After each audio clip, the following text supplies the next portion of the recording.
Hello friends, સ્વાગત છે તમારું ફરી એકવાર આપણી ગુજરાત પોલીસ કોન્સ્ટેબલની મોક ટેસ્ટમાં. આજે આપણે ફરી એકવાર વાત કરીશું ભારતના બંધારણના મોસ્ટ આઈએમપી ક્વેશ્ચનો.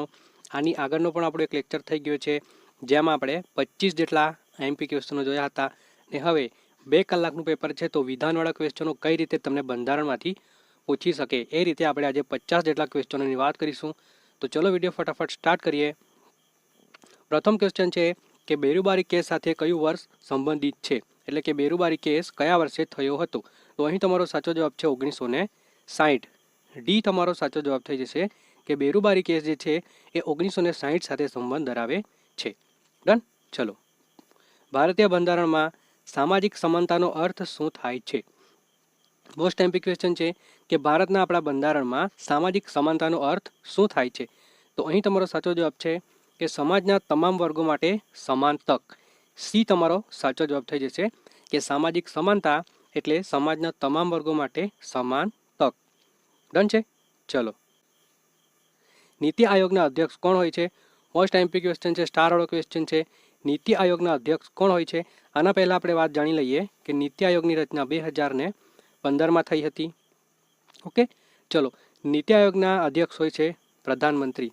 એટલે હાલના આપણા જે પીએમ છે નરેન્દ્ર મોદી, એ નીતિ આયોગના અધ્યક્ષ છે. અહીં તમારો સાચો જવાબ છે બી, એટલે પ્રધાનમંત્રી. ડન છે. ચલો, નીચેનામાંથી કયું વિધાન સાચું નથી? ચલો, આવી ગયો તમારો 2 કલાકવાળો જે 2 કલાકનું પેપર છે આપણું કોન્સ્ટેબલનું. તો તેમાં હવે આ રીતના એક્ઝામ્પલ તમને જોવા મળશે. નીચેનામાંથી કયું વિધાન સાચું નથી? તો અહીં તમારો સાચો જવાબ છે કે એ વિધાન, જે પહેલું વિધાન છે ને, એ વિધાન સાચું નથી. એટલે કે ભારતીય બંધારણીય અમલની તારીખ 26 નવેમ્બર 1949 છે. એટલે આ વિધાન સાચું નથી. એટલે આપણો અહીં જવાબ થશે એ. જ્યારે બીજા તમે વિકલ્પ જોશો તો 42માં બંધારણીય સુધારા દ્વારા સેલ્યુલર શબ્દ ઉમેરવામાં આવ્યો. સાચી વાત છે. 42માં બંધારણીય સુધારો 1976માં કરાયો હતો. સાચી વાત છે. અને ભારતીય બંધારણીય રશિયન ક્રાંતિમાંથી સામાજિક, આર્થિક અને રાજકીય ન્યાય લેવામાં આવ્યો છે. સાચી વાત છે. આ ત્રણ સાચી વાત છે. જ્યારે આ એ વિકલ્પ ખોટો છે. એટલે આપણાને અહીં ખોટું વિધાન પૂછ્યું છે. એટલે આપણો એ સાચો જવાબ થઈ જશે. ડન. ચલો, સાર્વભૌમ ભારતના કિસ્સામાં કયું વિધાન સાચું નથી? આપણો દેશ જે સાર્વભૌમ છે, ઓકે, સાર્વભૌમ ભારતમાં નીચેનામાંથી કયું વિધાન સાચું નથી? તો અહીં તમારો સાચો જવાબ છે કે ભારત તેની આંતરિક બાબતોમાં યુએનનું પાલન કરવા માટે બંધાયેલું છે. આ વિધાન સાચું નથી. ઓકે, જ્યારે ભારત કોઈ દેશ પર નિર્ભર નથી. સાચી વાત છે. આપણો ભારત કોઈ દેશ પર નિર્ભર નથી. ભારત કોઈ અન્ય દેશની વસાહત નથી. સાચી વાત છે. ભારત પોતાના દેશનો કોઈ પણ હિસ્સો અન્ય કોઈ દેશને આપી શકે છે. સાચી વાત છે. જ્યારે આ જે વાત છે એ સાચી નથી કે ભારત તેની આંતરિક બાબતોમાં યુએનનું પાલન કરવા માટે બંધાયેલું છે. બંધાયેલું નથી. ઓકે, તો અહીં છે આપેલું છે. એટલે આ વિધાન ખોટું છે. એટલે અહીં આપણાને સાચું વિધાન નથી. એટલે ખોટું વિધાન કરવાની વાત કરવામાં આવી છે. એટલે ડી તમારો સાચો જવાબ થઈ જશે. ડન. ચલો, નીચેનામાંથી કયું વિધાન સાચું છે? તો અહીં તમારો સાચો જવાબ છે કે કેશવાનંદ ભારતી કેસમાં સુપ્રીમ કોર્ટે કહ્યું હતું કે બંધારણની પ્રસ્તાવના બંધારણનો ભાગ છે. ઓકે, તો અહીં તમારો બી સાચો જવાબ થઈ જશે કે કેશવાનંદ ભારતી કેસમાં સુપ્રીમ કોર્ટે કહ્યું હતું કે બંધારણની પ્રસ્તાવના બંધારણનો ભાગ છે. તો અહીં તમારો બી સાચો આન્સર થઈ જશે. ડન. ચલો, રાષ્ટ્રપતિ રાજ્યસભા અને લોકસભામાં કેટલા સભ્યોની નોમિનેટ કરે છે, એટલે કે કેટલા સભ્યોને ચૂંટે છે? તો મોસ્ટ આઈમ્પી ક્વેશ્ચન છે, સ્ટારવાળો ક્વેશ્ચન છે કે આપણા જે રાષ્ટ્રપતિ છે, રાષ્ટ્રપતિ એ રાજ્યસભા અને લોકસભામાં કેટલા સભ્યોની નોમિનેટ કરે છે, એટલે કે ચૂંટે છે? તો રાજ્યસભા આપણે આગળ ચર્ચા કરી ગયા છે. લોકસભા તો રાજ્યસભામાં 12 અને લોકસભામાં 2 જેટલા એંગ્લો ઇન્ડિયન હોય છે. તો અહીં તમારો સાચો જવાબ છે ડી. ડી તમારો સાચો જવાબ કે રાજ્યસભામાં 12 જેટલા અને લોકસભામાં 2 જેટલા. ડન છે. ચલો, મની બિલ સાથે કયો અનુચ્છેદ સંબંધિત છે અને તે ક્યારે રજૂ કરી શકાય છે? મોસ્ટ આઈમ્પી ક્વેશ્ચન કે મની બિલ સાથે કયો અનુચ્છેદ સંબંધ ધરાવે છે અને તેને ક્યારે રજૂ કરી શકાય છે? તો અહીં તમારો સાચો જવાબ છે અનુચ્છેદ 110 અને લોકસભામાં રજૂ કરી શકાય. એટલે તમારો બી રાઈટ આન્સર થઈ જશે કે મની બિલ જે છે એ 110 નંબરનો અનુચ્છેદ સાથે સંબંધ ધરાવે છે અને એ લોકસભામાં રજૂ કરી શકાય છે. ડન છે. ચલો, નીચેનામાંથી કયો લોકસભાના સભ્ય બનવા માટે યોગ્ય માપદંડ ધરાવતો નથી? તો અહીં તમારો સાચો જવાબ છે કે આર્ટ ફિલ્ડમાં હોવો જોઈએ. આ વિધાન ખોટું છે. જ્યારે ઉંમર 25 વર્ષ, ઓકે, લોકસભામાં આપણે વાત કરી ગયા છે કરી ગયા છે કે લોકસભામાં 25 વર્ષ, રાજ્યસભા હોય તો 30 વર્ષ. ઓકે, તો 25 વર્ષની ઉંમર કે તેથી વધુ ચાલે, માનસિક રીતે સ્વસ્થ હોવો જોઈએ અને ઉમેદવાર નફાનું પદ ન ધરાવતો હોવો જોઈએ. એટલે આ તમામ વિધાન સાચા છે. તો આર્ટ ફિલ્ડમાં હોવો જોઈએ આ વિધાન ખોટું છે, એટલે માપદંડ ધરાવતું નથી, એટલે આપણો જવાબ થઈ જશે ડી. ડન છે. ચલો, ભારતના બંધારણ મુજબ લોકસભાની મહત્તમ સંખ્યા કેટલી છે? મોસ્ટ આઈએમપી ક્વેશ્ચન કે આપણા ભારતના બંધારણ મુજબ લોકસભાની સીટ કેટલી છે એવું પૂછાય તો પણ તમારો આ ક્વેશ્ચન સાચો છે. તો લોકસભાની સભ્ય સંખ્યા મહત્તમ કેટલી છે? તો 552. ઓકે, 552 મહત્તમ સંખ્યા છે. ચલો, તમારે જણાવવાનું છે કે હાલમાં કેટલી સંખ્યા કાર્યરત છે. ઓકે, કેટલી સંખ્યા કાર્યરત છે? કોમેન્ટ બોક્સમાં જણાવો હાલમાં કેટલી સંખ્યા કાર્યરત છે. ચલો, નીચેનામાંથી કયું ભારતમાં ચૂંટણી પ્રણાલીનું લક્ષણ નથી? મોસ્ટ આઈએમપી ક્વેશ્ચન કે નીચેનામાંથી કયું વિધાન ભારતમાં ચૂંટણી પ્રણાલીનું લક્ષણ નથી? તો અહીં તમારો સાચો જવાબ છે કે સાંપ્રદાયિક મતદાર આ એમનું લક્ષણ નથી. તો ડી તમારો સાચો જવાબ થઈ જશે. ચલો, લોકસભામાં અનુસૂચિત જાતિ માટે અનામત બેઠકોની સંખ્યા કેટલી છે? મોસ્ટ આઈએમપી ક્વેશ્ચન કે લોકસભામાં અનુસૂચિત જાતિ માટે અનામત બેઠકોની સંખ્યા કેટલી છે? તો 79. ઓકે, 79 જેટલી અનામત બેઠકની સંખ્યા રાખવામાં આવેલી છે લોકસભામાં અનુસૂચિત જાતિ માટે. એટલે તમારો જવાબ છે બી. ડન. ચલો, બંધારણની કઈ કલમો આપણા દેશમાં ચૂંટણી પ્રણાલી માટેની જોગવાઈઓ આપે છે? તો સાચો જવાબ છે 324 લઈને 329. બી તમારો સાચો જવાબ થઈ જશે કે ભારતના બંધારણમાં 324 થી 329 જે કલમો છે એ આપણા દેશમાં ચૂંટણી પ્રણાલી માટેની જોગવાઈઓ આપે છે. ડન છે. ચલો, વિસર્જન કરાયેલી લોકસભાના છેલ્લા સત્ર અને લોકસભાને પાછી બોલાવવા વચ્ચેનો મહત્તમ સમયગાળો કેટલો હોવો જોઈએ? તો 6 મહિના જેટલો. ઓકે, યાદ રાખવાનું છે કે વિસર્જન કરાયેલી લોકસભાનું છેલ્લું સત્ર અને લોકસભાને પાછી બોલાવવાનો વચ્ચેનો સમય 6 મહિના જેટલો હોવો જોઈએ. ડન છે. ચલો, હવે નેક્સ્ટ ક્વેશ્ચન ફટાફટ. હાલમાં ભારતમાં કેટલી હાઈકોર્ટ છે? મોસ્ટ આઈએમપી ક્વેશ્ચન કે હાલમાં ભારતમાં કેટલી હાઈકોર્ટ છે? તો 25 જેટલી. બી તમારો સાચો જવાબ છે કે હાલમાં ભારતમાં 25 જેટલી હાઈકોર્ટ આવેલી છે. ચલો, નીચેનામાંથી કયો અનુચ્છેદ ન્યાયાધીશોની નિમણૂક સાથે સંબંધિત છે? ન્યાયાધીશોની નિમણૂક સાથે સંબંધિત અનુચ્છેદ કયો છે? તો 217. સી તમારો સાચો જવાબ થઈ જશે. ડન. ચલો, મુખ્ય ન્યાયાધીશ અને ઉચ્ચ ન્યાયાલયના અન્ય ન્યાયાધીશોની નિમણૂક નીચેનામાંથી કોના દ્વારા કરવામાં આવે છે? તો રાષ્ટ્રપતિ. ડી તમારો સાચો જવાબ છે કે મુખ્ય ન્યાયાધીશ અને ઉચ્ચ ન્યાયાલયના ન્યાયાધીશોની નિમણૂક રાષ્ટ્રપતિ દ્વારા કરવામાં આવે છે. તો અહીં તમારો ડી સાચો જવાબ થઈ જશે. ચલો, નાગરિકોની ફરિયાદના નિવારણ માટે રચાયેલી સૌથી જૂની જાણીતી સિસ્ટમ કઈ છે? જે નાગરિક છે એમના માટે ફરિયાદ નિવારણ માટે રચાયેલી સૌથી જૂની અને જાણીતી સિસ્ટમ કઈ છે? તો ઓમ્બડસમેન્ટ સિસ્ટમ. ઓમ્બડસમેન્ટ સિસ્ટમ એ તમારો સાચો જવાબ છે કે ઓમ્બડસમેન્ટ સિસ્ટમ જે છે એ નાગરિકોના ફરિયાદ માટે સૌથી જૂની જાણીતી સિસ્ટમ છે. ડન. ચલો, સત્તા અને કાર્યક્ષેત્રની દ્રષ્ટિએ કયા રાજ્યની લોકાયુક્ત કચેરી સૌથી મજબૂત ગણવામાં આવે છે? તો કર્ણાટકા. બી તમારો સાચો જવાબ છે કે સત્તા અને કાર્યક્ષેત્રની દ્રષ્ટિએ કયા રાજ્યની લોકાયુક્ત કચેરી સૌથી મજબૂત છે? તો કર્ણાટકા. બી તમારો સાચો જવાબ થઈ જશે. ડન છે. ચલો, રાજ્યમાં રાજ્ય પ્રતિનિધિઓ નીચેનામાંથી કોના દ્વારા ચૂંટાય છે? ઓકે, સોરી, રાજ્યસભામાં રાજ્યોના પ્રતિનિધિઓ કોના દ્વારા ચૂંટાય છે? તો મોસ્ટ આઈએમપી ક્વેશ્ચન છે, અહીં તમારો સાચો જવાબ છે કે રાજ્ય વિધાનસભાના ચૂંટાયેલા સભ્યો દ્વારા. બી તમારો સાચો જવાબ છે. ડન. ચલો, આજે આપણે ટોટલ 50 જેટલા ક્વેશ્ચનો જોઈશું. એમાંથી તમારે કેટલા સાચા પડે છે તમારે કોમેન્ટ કરવાનું છે. ચલો, નીચેનામાંથી કયા રાજ્યને વિશિષ્ટ રાજ્યનો દરજ્જો પ્રાપ્ત થયેલ નથી? તો અહીં તમારો સાચો જવાબ છે કે ઝારખંડ. ડી તમારો સાચો જવાબ છે કે ઝારખંડ રાજ્યને વિશિષ્ટ રાજ્યનો દરજ્જો પ્રાપ્ત થયેલ નથી. ચલો, તમારા માટેનો ક્વેશ્ચન છે કે સિક્કિમ રાજ્યને કયા વર્ષે વિશિષ્ટ રાજ્યનો દરજ્જો પ્રાપ્ત થયો હતો? કોમેન્ટ કરો ફટાફટ. ચલો, રાષ્ટ્રપતિ ક્યારે બિલને સંમતિ આપે છે? આપણા જે રાષ્ટ્રપતિ હોય છે એ બિલને મંજૂરી ક્યારે આપે? તો અહીં તમારો સાચો જવાબ છે કે લોકસભા અને રાજ્યસભા બંનેમાં બિલ પસાર થાય ત્યારે રાષ્ટ્રપતિ બિલને સંમતિ આપે છે. સી તમારો સાચો જવાબ થઈ જશે. ડન છે. ચલો, નીચેનામાંથી કયો અનુચ્છેદ રાષ્ટ્રપતિની ચૂંટણી સાથે સંબંધ ધરાવે છે?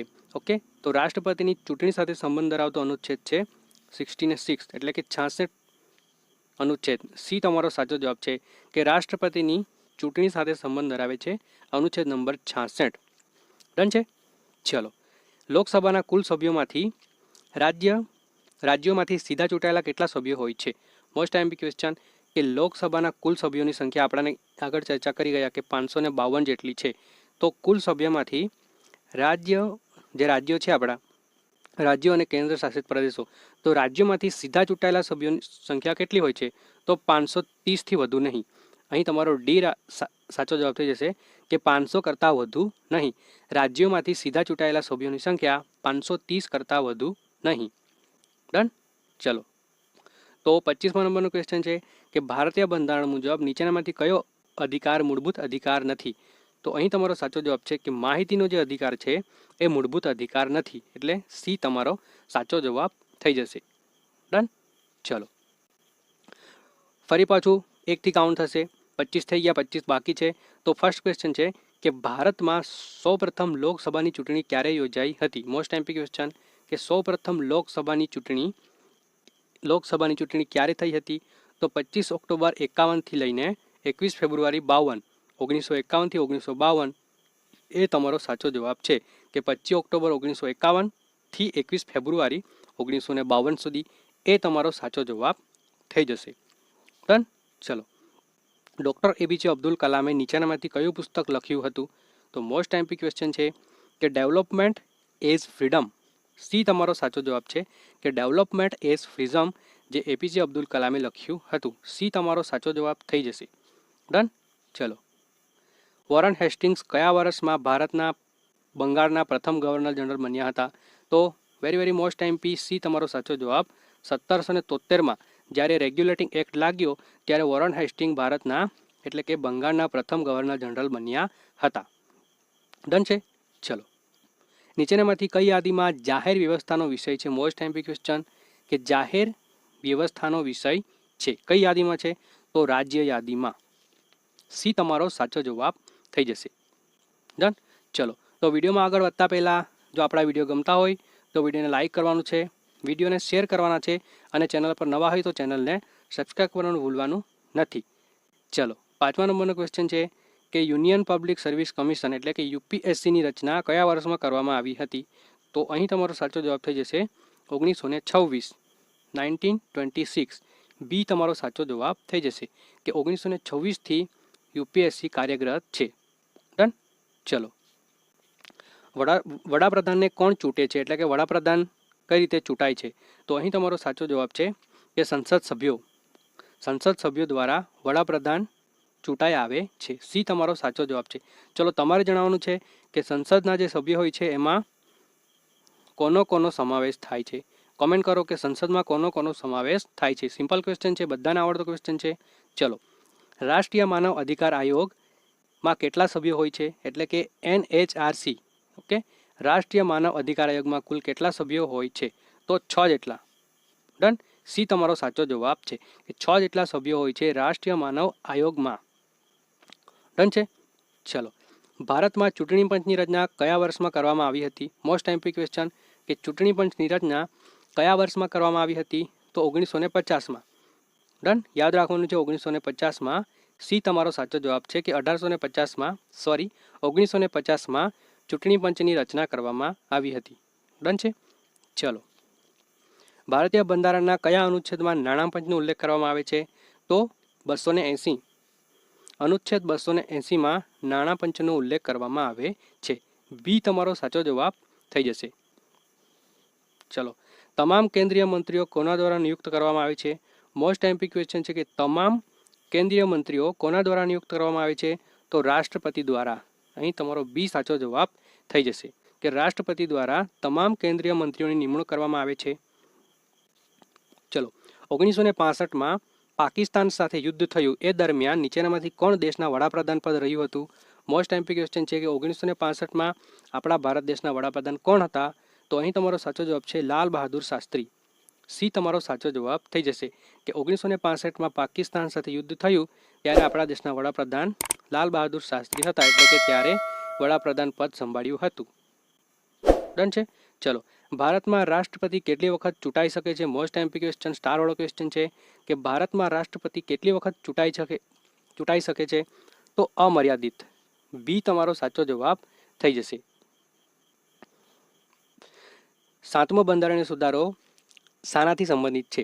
ચલો, તમારે ફર્સ્ટ ઓફ ઓલ જણાવવાનું છે કે 7મો બંધારણીય કયા વર્ષમાં થયો, ઓકે, ને કઈ સાથે સંબંધ ધરાવે છે? તો એ તમારો સાચો જવાબ છે કે 2 અથવા વધુ રાજ્યો માટે રાજ્યપાલ એક જ વ્યક્તિની નિમણૂક થશે. એટલે કે 7મો બંધારણીય સુધારો જ્યારે બન્યો ત્યારે 2 અથવા 2થી વધારે રાજ્યો માટે એક જ રાજ્યપાલ હોઈ શકે છે, અથવા તો એક જ વ્યક્તિ બંને રાજ્યો અથવા તો એક રાજ્યનો રાજ્યપાલ તરીકે નિમણૂક થશે. તો એ તમારો સાચો જવાબ થઈ જશે કે 2 અથવા વધુ રાજ્યો માટે રાજ્યપાલ તરીકે એક જ વ્યક્તિની નિમણૂક થઈ શકે છે. 7મો બંધારણીય સુધારો તમારે મને વર્ષ જણાવવાનું છે કે કયા વર્ષે થયો હતો. ચલો, બંધારણ સભામાં બંધારણીય સલાહકાર કોણ હતા? આ તમારો છે ને ડબલ સ્ટાર વાળો ક્વેશ્ચન છે. આગામી એક્ઝામમાં પૂછાઈ ગયો છે કે બંધારણની જ્યારે સભા ભરાઈ હતી ત્યારે બંધારણીય સભાના સલાહકાર કોણ હતા? તો ડૉક્ટર BN રાવ. સી તમારો સાચો જવાબ થઈ જશે. BN રાવ એટલે એમનું પૂરું નામ છે બેનીગલ રાવ. ઓકે, બેનીગલ રાવ. ડન. ચલો, ભારતનું રાષ્ટ્રીય ફૂલ કયું છે? ચલો, નોર્મલ ક્વેશ્ચન છે તમારા માટેનો આ ક્વેશ્ચન છે. હું તમને 50-50 આપીશ. ઓકે, તમારે જણાવવાનું છે કે ગુલાબ આવશે કે લોટસ આવશે. ફટાફટ કોમેન્ટ કરો. અને આ જે મેરીગોલ્ડ છે એ આપણું ગુજરાતનું રાજ્ય ફૂલ છે. ચલો, રાજ્ય જાહેર સેવા આયોગના અધ્યક્ષ અને સભ્યોની નિમણૂક કોણ કરે છે? તો અહીં તમારો સાચો જવાબ છે રાજ્યના રાજ્યપાલ. જ્યારે રાજ્યની વાત આવે ત્યારે તમારે ધ્યાન રાખવાનું કે રાજ્યના રાજ્યપાલ. હંમેશના માટે નથી હોતું આ, પણ તમે જો વાંચ્યું હોય તો તમને ખ્યાલ આવી જાય કે રાજ્યના જાહેર સેવા આયોગના અધ્યક્ષ અને સભ્યોની નિમણૂક કોણ કરે છે? તો રાજ્યના રાજ્યપાલ કરતા હોય છે. ચલો, હાલના ગુજરાતના રાજ્યપાલ કોણ છે આપણા? તો આચાર્ય દેવવ્રત. ઓકે, બધાને ખ્યાલ હશે. નીચેનામાંથી કોણ બંધારણનો આત્મા તરીકે વર્ણવવામાં આવે છે? તો પ્રસ્તાવના. બંધારણનો આત્મા તરીકે પ્રસ્તાવનાને વર્ણવવામાં આવે છે. ડન છે. ચલો, પ્રસ્તાવનાને બંધારણનો આત્મા કોણે કહ્યો છે? કોમેન્ટ કરો, ફટાફટ કોમેન્ટ કરજો કે પ્રસ્તાવનાને બંધારણનો આત્મા કોણે કહ્યો છે. ભારતમાં એકલ નાગરિકતાનો સિદ્ધાંત ક્યાંથી લેવામાં આવ્યો છે? તો અહીં તમારો સાચો જવાબ છે ઇંગ્લેન્ડમાંથી. ભારતમાં એકલ નાગરિકતાનો સિદ્ધાંત ઇંગ્લેન્ડમાંથી લેવામાં આવ્યો છે. ડન. ચલો, ભારતીય બંધારણનો કયો ભાગ મૂળભૂત અધિકારો સાથે સંબંધ ધરાવે છે? તો 3જા નંબરનો ભાગ, જેને આપણે મેગ્ના કાર્ટા પણ કહીએ છીએ, જે મૂળભૂત અધિકાર સાથે સંબંધ ધરાવે છે. ડન. ચલો, બંધારણના કયા સુધારાઓમાં શિક્ષણનો અધિકાર પ્રદાન કરતી નવી કલમ 21A દાખલ કરાઈ હતી? મોસ્ટ એમપી ક્વેશ્ચન છે. તો 86મો સુધારો. તમારે વર્ષ જણાવવાનું છે કે 86મો સુધારો કયા વર્ષમાં થયો, જેમાં કલમ 21A ઉમેરવામાં આવી હતી. ડન છે. ચલો, ભારતીય બંધારણમાં સમવર્તી યાદીનો ખ્યાલ કયા દેશમાંથી લેવામાં આવ્યો હતો? તો મોસ્ટ એમપી ક્વેશ્ચન છે કે સમવર્તી યાદીનો ખ્યાલ આપણે ઓસ્ટ્રેલિયામાંથી લીધો છે. ડન છે. ચલો, કયા અનુચ્છેદ હેઠળ પંચાયતોને બંધારણીય દરજ્જો આપવામાં આવ્યો હતો? Most MP question, note down કરી લેજો કે કયા અનુચ્છેદ હેઠળ પંચાયતોને બંધારણીય દરજ્જો આપવામાં આવ્યો હતો? તો અહીં તમારો સાચો જવાબ છે 243. ઓકે, 143 યાદ નથી રાખવાનું, 243 યાદ રાખવાનું છે કે 243 અનુચ્છેદમાં 243ના અનુચ્છેદમાં પંચાયતોને બંધારણીય દરજ્જો આપવામાં આવ્યો હતો. ડન છે. ચલો, નીચેનામાંથી કયો નિર્દેશ સિદ્ધાંત નથી? નીચે આપેલામાંથી કયો નિર્દેશ એ સિદ્ધાંત નથી? તો અહીં તમારો સાચો જવાબ છે કે વેપારી અને ધર્મની સ્વતંત્રતા એ કોઈ સિદ્ધાંત નથી. ઓકે, ચલો, નીચેનામાંથી કયા ભારતીય વડાપ્રધાનને લોકસભામાં અવિશ્વાસનો મતનો સામનો કરવો પડ્યો હતો?